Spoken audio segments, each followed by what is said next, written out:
35-year-old Anthony Robinson of Washington, D.C. has been arrested and charged with the murder of 2 women found dead in a vacant lot last week.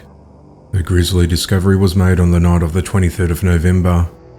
The authorities identified the victims as 54-year-old Eileen Redmond of Harrisonburg and 39-year-old Tanita Smith of Charlottesville, who were previously reported missing.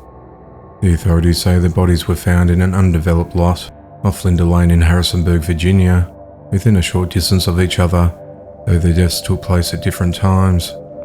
On the 23rd of November, the authorities identified Anthony as a suspect.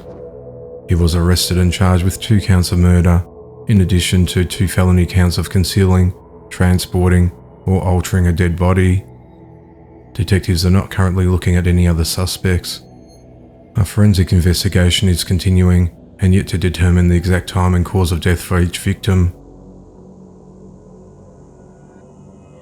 An 18-year-old man has been arrested and charged with a slew of indictable offences in connection to the death of a 14-year-old girl. The incident occurred just before 1:30 p.m. on the 27th of November, when officers responded to a report of an assault with a deadly weapon inside a home located along the 2600 block of Orlando Street in Charlotte, North Carolina.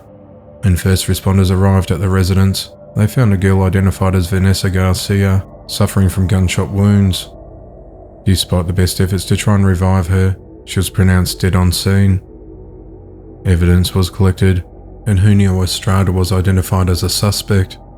At around midnight on the 28th of November, detectives interviewed and arrested Junio. He faces charges which include the possession of a stolen firearm, lewd assault, and involuntary manslaughter.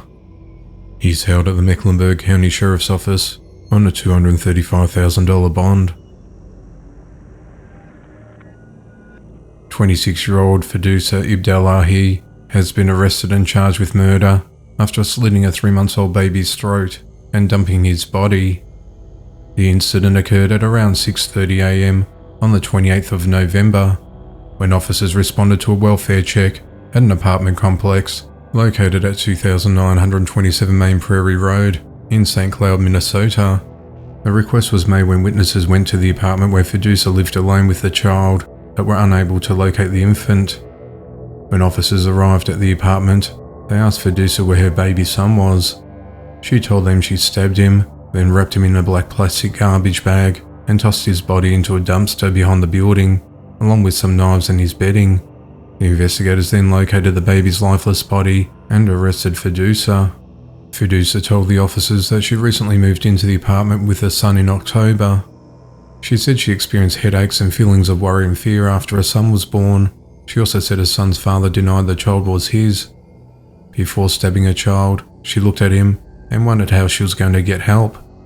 When he started crying, she grabbed a knife and slashed him across the throat and called her mother to tell her what happened afterwards. The child's death was ruled a homicide by sharp force injuries to the neck. Firdousa has been charged with second-degree murder and is held at the Stearns County Jail on a $2 million unconditional bond, or a $1 million bond with conditions. She faces the prospect of up to 40 years in prison if convicted.